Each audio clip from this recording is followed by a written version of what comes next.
What's swimming, water-based creatures? Welcome back to Monkey Boys Toys, and welcome back to the item of seating furniture that is the sofa. Thanks very much for joining me again. Here's Donald Duck to look at. Now, this week I thought I would take a look at some books that were based on a British animated cartoon series which first aired in September of 1988, called Stop It and Tidy Up.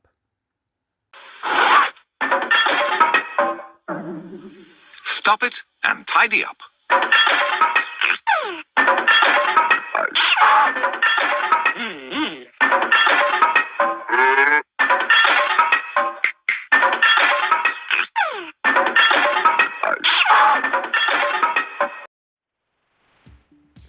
There we go. Wasn't that fun? Now, the show was narrated by popular TV presenter Terry Wogan and featured two main protagonists, Stop It and Tidy Up, and their interactions with various other characters.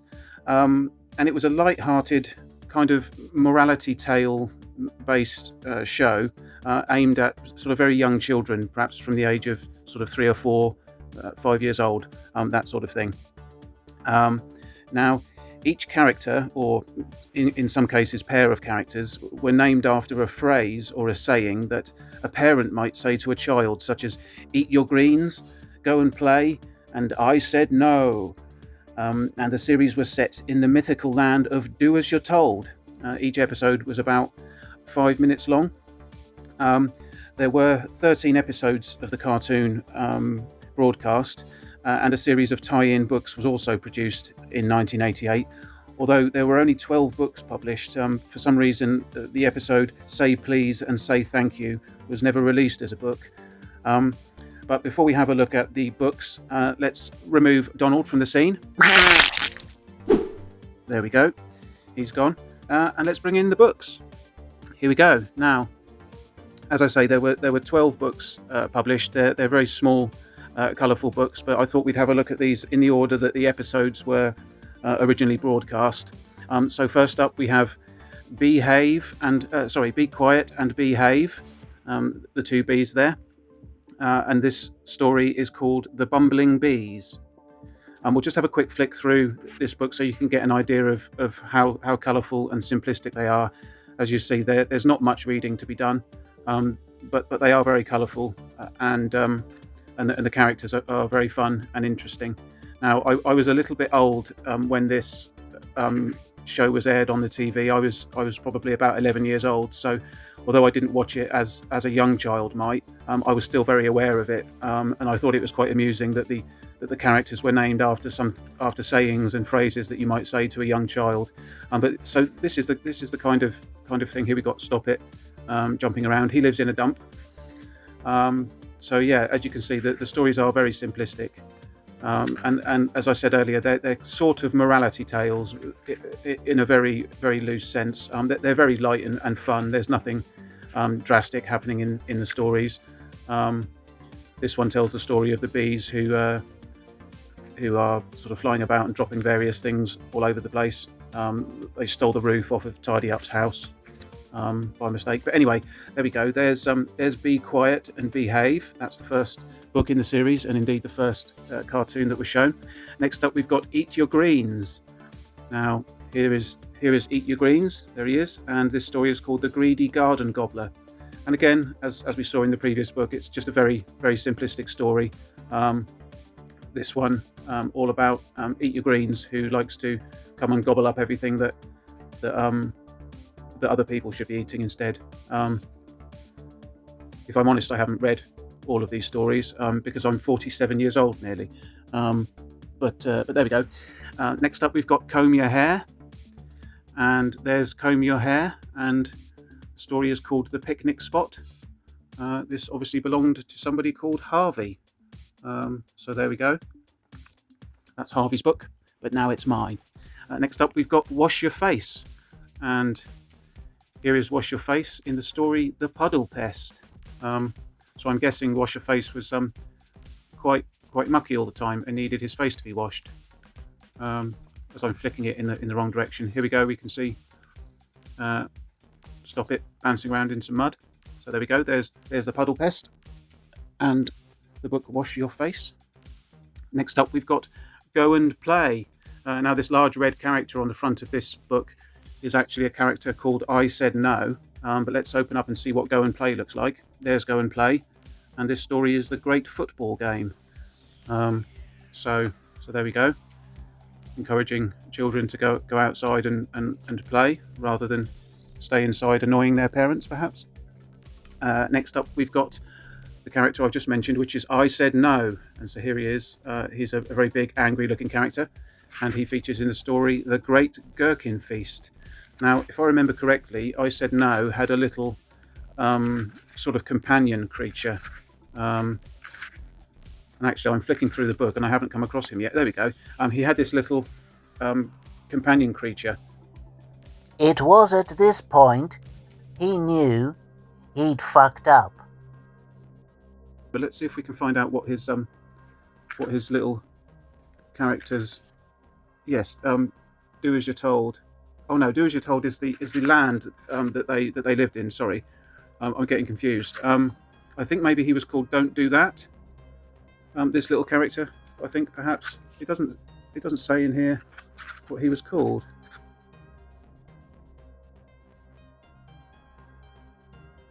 Perhaps I've missed it in the book. Anyway, this is thrilling stuff for you, isn't it? Looking at a book for a 4-year-old. Anyway, so this is the book I Said No. There we go. Next up, we've got the book Hurry Up. Unfortunately, mine has got a big crease right down the middle of it, as you can see here, which is a bit of a shame, but never mind. This story is called The Naughty Nest. So Hurry Up is obviously always whizzing about and doing stuff. He's a big ball of scribble, it looks like. But anyway, there's Hurry Up. There we go. Next one is Calm Down. And here we see Calm Down in the story Home Sweet Home. Various adventures going on here. He seems to be bouncing about in an old tin can quite a bit. Oh, there we go. Yes, he's indeed in an old tin can. So yeah, oh, there we've got I Said No, having a go at him. Because I Said No lives in a tree trunk. And I guess Calm Down is blowing around on his umbrella. Anyway, there we are. There's Calm Down. Next up, we've got Don't Do That. And there is, oh, I've got a bookmark. And a free bookmark in there. There is bookmark. There is bookmark. There is Don't Do That in Tin Can Trouble. There's Stop It again. He lives, as I said, in a pile of rubbish, in a rubbish dump. They do like to eat gherkins. They live in a Tidy Up lives near a gherkin patch, and that's their favourite thing to eat is gherkins. So there are a lot of gherkins featured in the stories. So yeah, there we go. So we've got the story of Don't Do That. He looks a bit like a sort of funny looking spider insect creature. But there we go. There's that one. Next up, we've got Go to Bed, a rather sleepy story. He features in the story The Flower Bed. And there's Go to Bed, and he's always very tired. As we can see, he's always yawning, or looking like he's yawning. So there we go. He's looking quite alarmed there. He was trying to sleep in a gherkin patch, but it would appear Clean Your Teeth came out with lots of loud music from his ghetto blaster there, as I used to call those items in the 80s. Whatever happened to ghetto blasters? Are they still a thing? I don't know. Anyway, next up we have Clean Your Teeth. And there he is in the story Showing Off. There we go. Clean Your Teeth.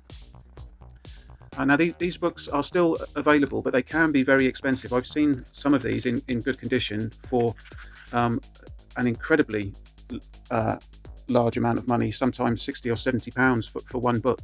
I picked all these up at a very, very good price. I only paid sort of a few pounds for each one. But they're not the easiest things to find, but they can still be found if you're interested and would like to pick them up for yourself. Here we've got Take Care in the story The Birthday Day, and he's got a pouch on the front of him like a kangaroo. I think some of these characters look a little bit like Dr. Seuss characters, particularly Take Care. I think he does look like he could have come out of a Dr. Seuss book. But But anyway, there we go. That's the final book in the series. As I say, there were 13 episodes of the cartoon, and there was one called Say Please and Say Thank You, and that was never made into a book for some reason. I don't know the reason behind that. Perhaps they just wanted an even number of books. I don't know. But there we go. Now, an annual was also published to tie in with the cartoon series, and I have that here. This was produced in 1989, and this is the Stop It and Tidy Up annual. It's the same on the front and the back. But this features all the characters that we've come to know through the series. There's sort of various little stories and things. Again, it's aimed at very young children, so this is very much in line with the kind of thing that we would have seen in the books. It's a simple story with not an awful lot of reading to be done, but it's pretty cool. Let's just see if there's anything else in there, like any activities or anything, or is it just the story? And I think it's just a few stories. Oh, here we go.